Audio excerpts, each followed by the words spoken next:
Willkommen, bienvenue. Welcome once again to another live stream. As the keener-eyed amongst you will notice, I have Hamish McClay of Search Convey and myself today in Property Matters. And today's topic is an interesting one. We were hoping to have a landlord or two on, but unfortunately, I guess they're all being very busy being landlords. Today's topic is the decline of landlords, a shifting landscape. A decline of landlords, Hamish? What's going on? Well, one of those sad things in life. I remember well. I perhaps ought to sort of say it's rather good. Every now and again, Gareth and I just get the opportunity to speak with each other. And we thoroughly enjoy it, actually, because, as you well know, we could talk the bark off trees if given the opportunity. However, it's always good. I don't know what you're referring to, but yes, all right. Go on. We do really respect the value and the contribution that the experts make within the conversations, because they can add, like anything else, so much more than we can as individuals. Not having said that, I do really enjoy the time Gareth and I get the opportunity to chat. Thank you. Outside of that, I remember sort of full well when I moved to the wondrous place of Bicester, we were absolutely riddled with some of these tremendous little shops owned by, privately owned by shops. The shop on the corner, they opened all hours, and you could get, if you've forgotten something, there was always somewhere at the last minute you could actually sort of go to. Absolutely. The advent of change. And the sad thing is, we lost some tremendous characters. I mean, shopping wasn't just a shopping experience. Shopping was also one of those experiences that sort of one had. There's the social aspect to it as well. Have a little chat. They knew about things that were going on locally. And so there was an advantage. Now, bit by bit, of course, not only did the supermarkets start taking on all the products, including newspapers, they also bought out some of the shops. And as a consequence of which, that independence departed. It wasn't just with supermarkets and what supermarkets tried to do. We've actually sort of seen it now. Even the supermarkets are losing out, aren't they? Yes. They've been overtaken by online purchase. People who buying online purchase. It's interesting about that, and I think this might be an allegory for everything. Generic purchasing is now pretty much 90% online. So if you're buying a generic purchase that you can just pick up, you don't need to look at, because it's the same. Like if it's a bag of sacks of salt or something, you could just buy that online with complete impunity.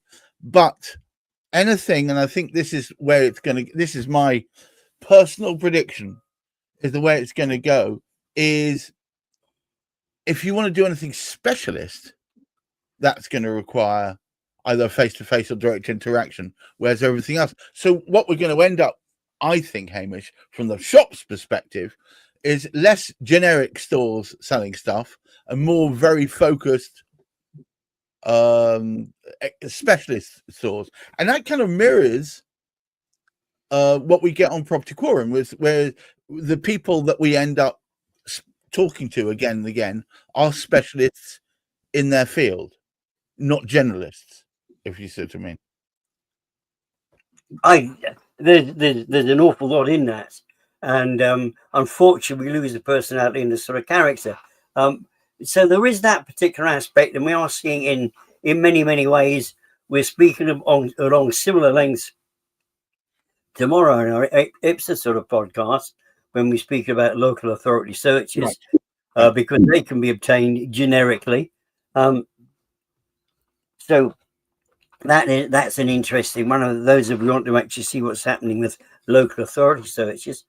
However, we get to what's really happened. The whole of society is dependent upon the availability of somewhere to live.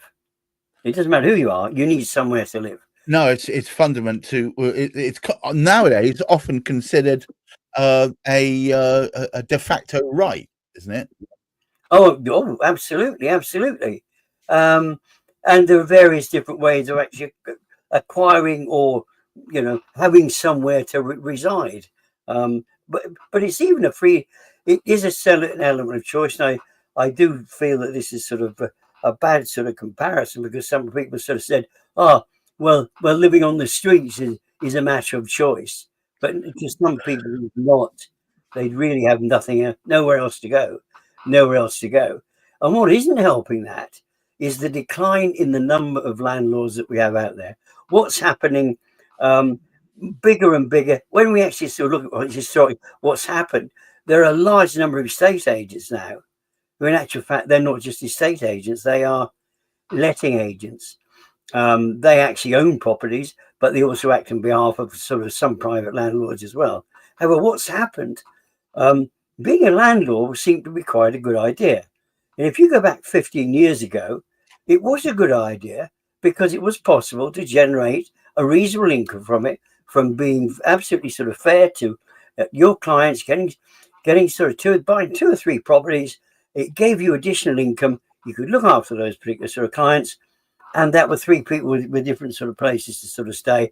And people developed their portfolios because of that. Now, they weren't out there, contrary to some beliefs. And there are certain organisations which suggest this, including some parts of government, that landlords are out there to rip people off. No, landlords aren't out there to rip people. Landlords are out there to provide people with places to live. And that's what they did and have done very, very well. In fact, they've been doing it for centuries. Because not everybody, if you like, buys a property to live in. They actually buy it as an investment because they know the value is actually going to go up over time. Now, sadly, what's happened is a number of things, and largely it's to do with regulation and government. They have imposed more and more of a demand upon a landlord to increase this, to do that. They're no longer allowed to use this against expenses. They're no longer allowed to use that. So bit by bit, they are eroding the value of a semi-professional, if you like. They weren't totally reliant on properties for their income, but they were there for the future. They were investing for the future. Yeah. They were topping up they were topping up what they were actually able to achieve. I did a little bit of research before we came on here. Yes, I know people are amazed that I do research, but I do from time to time. And it seems that there are 5 elements to the decline in landlords in the UK property market over the last 10 years. And the attributions are these 5 things: tax changes, tighter regulation, as you were just mentioning, rising costs, lower returns, and finally, and this is perhaps most devastating of all, the market sentiment and exit strategy. So, as Chris will tell you, he and it's a 2-edged sword for him. Having landlords who are wanting to get out of that is a good thing, because he can then take that up and turn that into something profitable. But more fundamentally, we've got an ever increasing burden of people wanting places to live. There aren't loads of new houses being built that are affordable. The only affordable way of getting somewhere to live is rental. But we know that there's huge pressures behind the scenes because, for instance, the vast number of flats that could potentially be there to help first-time buyers get on the market now are beleaguered by this cladding nonsense. And then on top of that, because they haven't been kept up to scratch, and on top of that, when you take the cladding off, it turns out the buildings weren't necessarily up to spec, which means once again you've got an impedance to the forward movement to first-time renters as opposed to first-time buyers.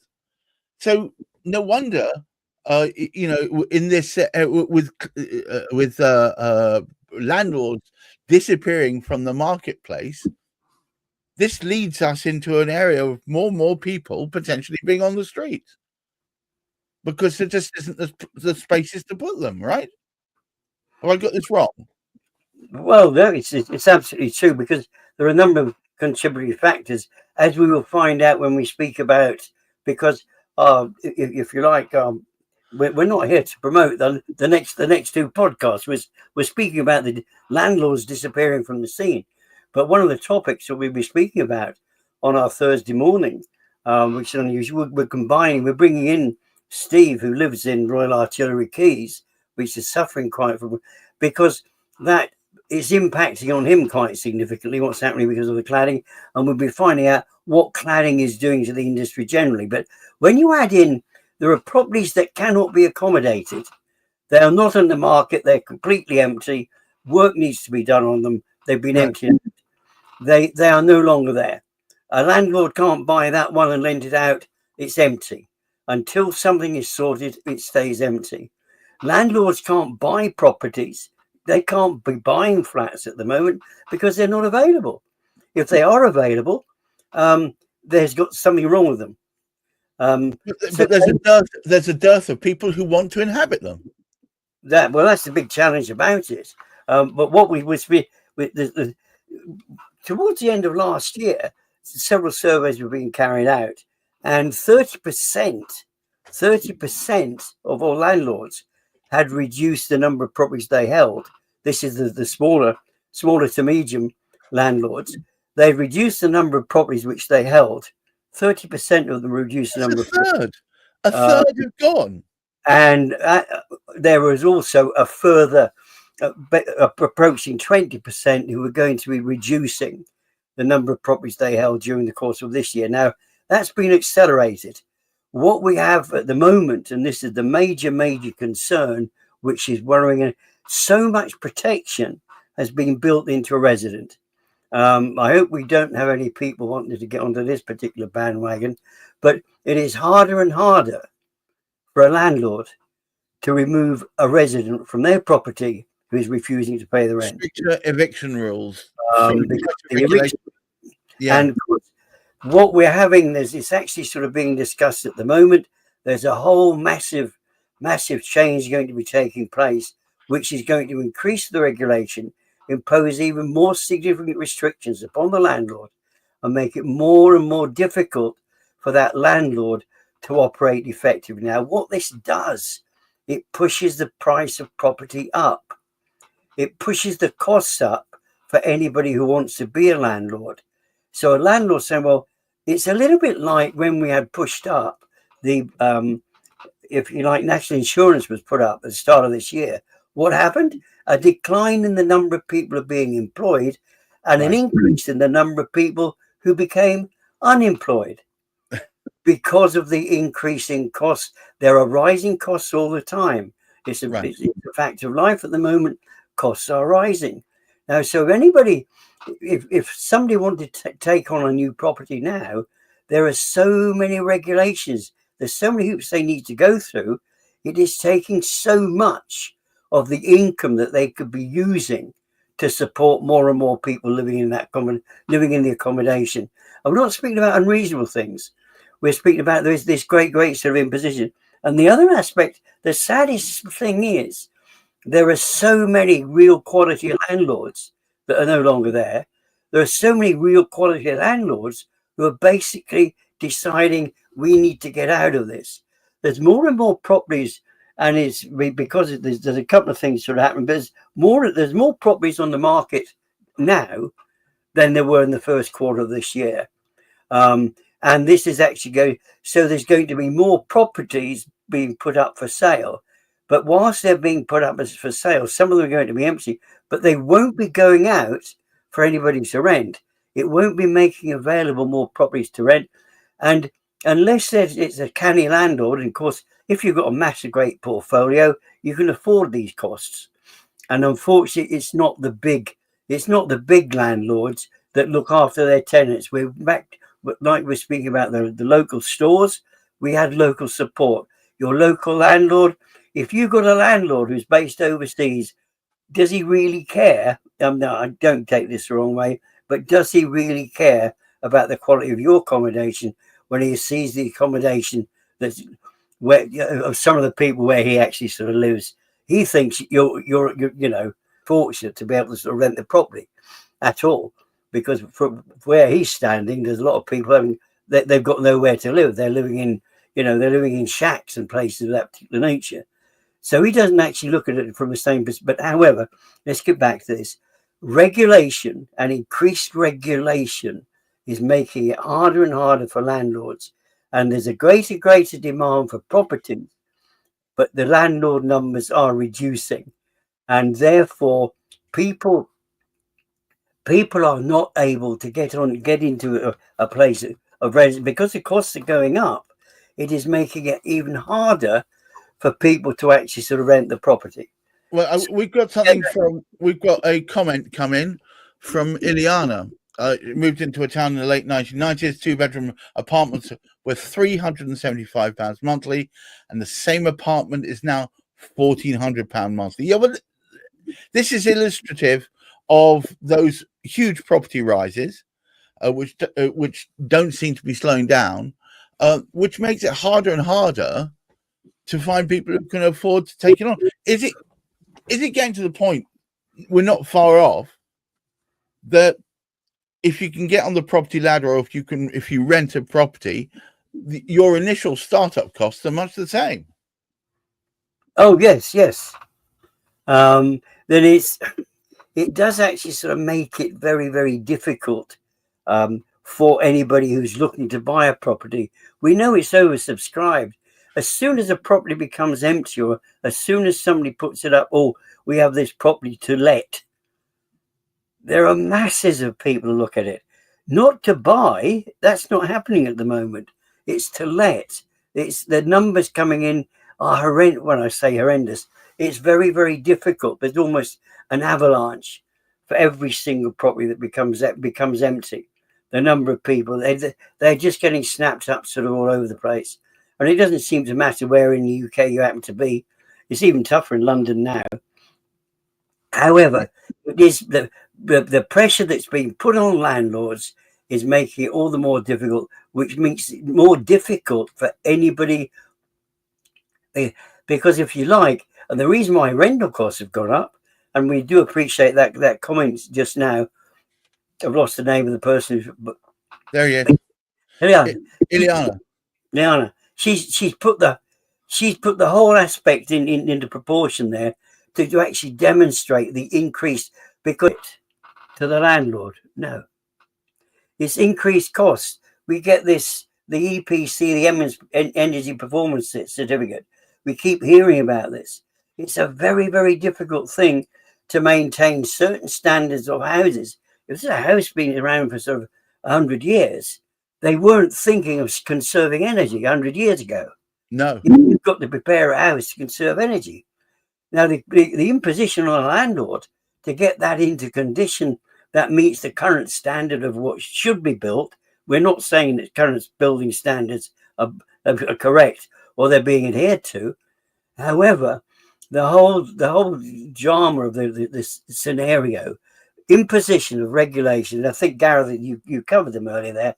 There is so much being heaped upon the shoulders of somebody that was so important to the housing, if you like, the whole sort of housing sector. They're being lent on, and basically those poor guys are just being squashed out.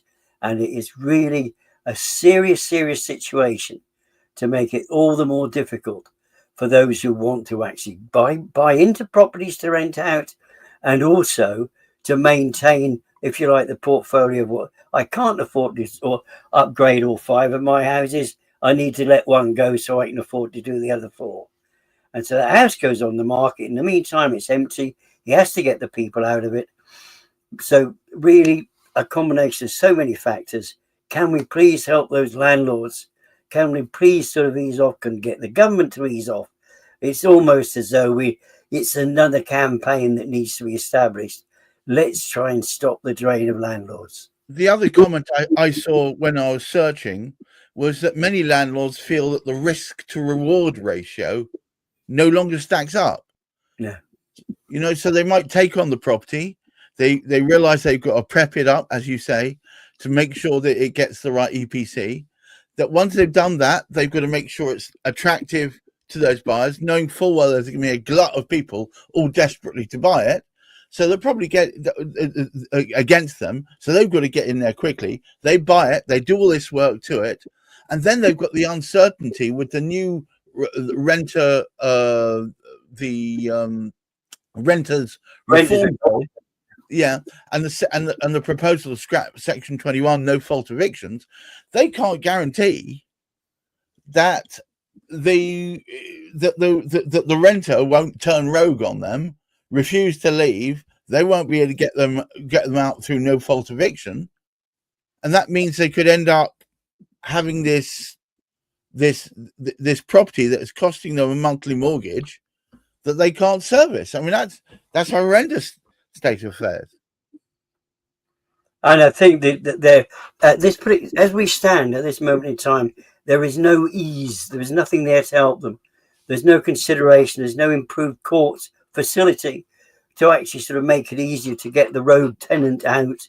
And because there are actually more rogue tenants than there are rogue landlords, to be perfectly honest. But it used to be the other way around. But I think as you say, the pendulum's definitely swung the other way. Well, the stories I know and people that I know recently, and even one of my own team, has had serious challenges with people who've been renting a property, which they were renting for no other reason than at the particular sort of time they weren't able to sell it because it was in probate, so they couldn't sell it. So the only thing they could do in the meantime was to rent it out, and basically all the people they rented it to, they just caused damage. And they wouldn't actually they would not let the landlord in to actually upkeep and maintain it.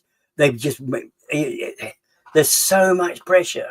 There's so much pressure on the landlord, and it really is time we said, right, landlord, it's let's support these guys instead of pulling the carpet further away. And sadly, I don't see this government doing anything about it.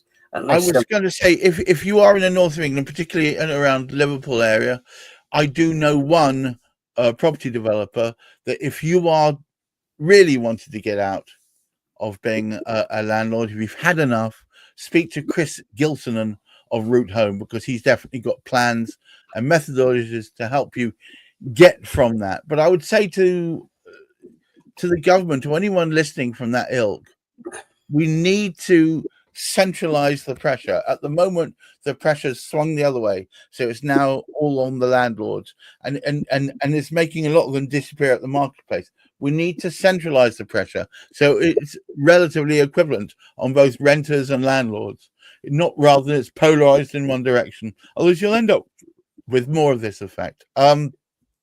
Hamish, once again, thank you very much for bringing an excellent topic to the forum, and to all of you watching and listening. Thank you so much, Ilian. Ilian, I've just noticed she's put pronunciation here. Thank you so much, Iliana, for your excellent comment. And to all of those watching, I reckon there is a way forward, but we do need to keep grounded and keep reaching for the stars. Otherwise, we don't know where we're getting. Hopefully, we'll catch the moon in between. But until the next time we speak, try and look after your mental health. Thank you so much, Hamish, and goodbye, all of you, until next week. Bye-bye now.